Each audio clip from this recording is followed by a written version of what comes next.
రూపాయలు అది 500 దగ్గర పెడితే సెంటర్ కనపడేదేమో. మన ఇబ్రహీంపట్నం పోలీస్ స్టేషన్లో ఈ 36/2026 తేదీన ఒక 2 ముద్దాయిల్ని మనం దొంగ నోట్లతో పట్టుకోవడం జరిగింది. 4,50,000 రూపాయలు పట్టుకుని వాళ్ళని రిమాండ్కి తరలించడం జరిగింది. ఆ కేసులో భాగంగా ఏవన్ మంగారావు ఇచ్చిన సమాచారంపై మన టీము సిఏ గారు సుబ్రహ్మణ్యం గారు, అలాగే ఎస్ఐ రేమఎస్ఐ శ్రీనివాసరావు మరియు సిబ్బంది వీరు అనంతపురం వెళ్ళి అక్కడ పుల్లాలరేవు రాజా, తర్వాత అలాగే హిందూపూర్లో పొదిలి భాస్కర్ వీళ్ళు పట్టుకోవడం జరిగింది.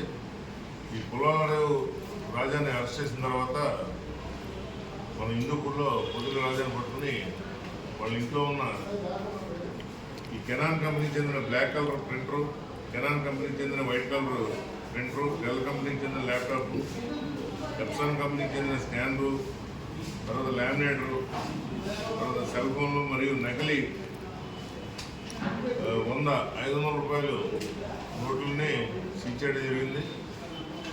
ఈరోజు వారిని కోర్టుకి పంపిస్తున్నాం.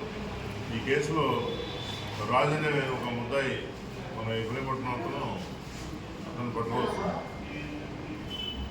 వితిన్ 2 డేస్లోనే ఈ కేసుని ఛేదించిన మన సిఏ గారిని అలాగే ఎస్ఐ శ్రీనివాసరావుని, వర్మ ఎస్ఐ గారి వీళ్ళందరినీ కూడా సిబ్బందిని అభినందించడం జరిగింది. వీళ్ళకి సిపి గారికి మేము రాసి రివార్డ్స్ ఇస్తున్నాం.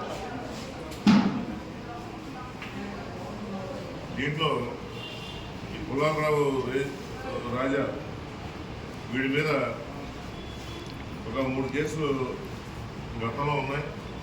దీంట్లో 2 కేసులు కడప జిల్లా ఊరు పిఎస్, మళ్ళీ మైపు పిఎస్, ఒక కేసు సుబ్రహ్మణ్యపురం పిఎస్ బెంగళూరు. ఈ 3 కూడా ఈ దొంగ నోట్ల కేసు, తర్వాత ఎన్డీపీఎస్ కేసులు కూడా దీంట్లో నమోదైంది.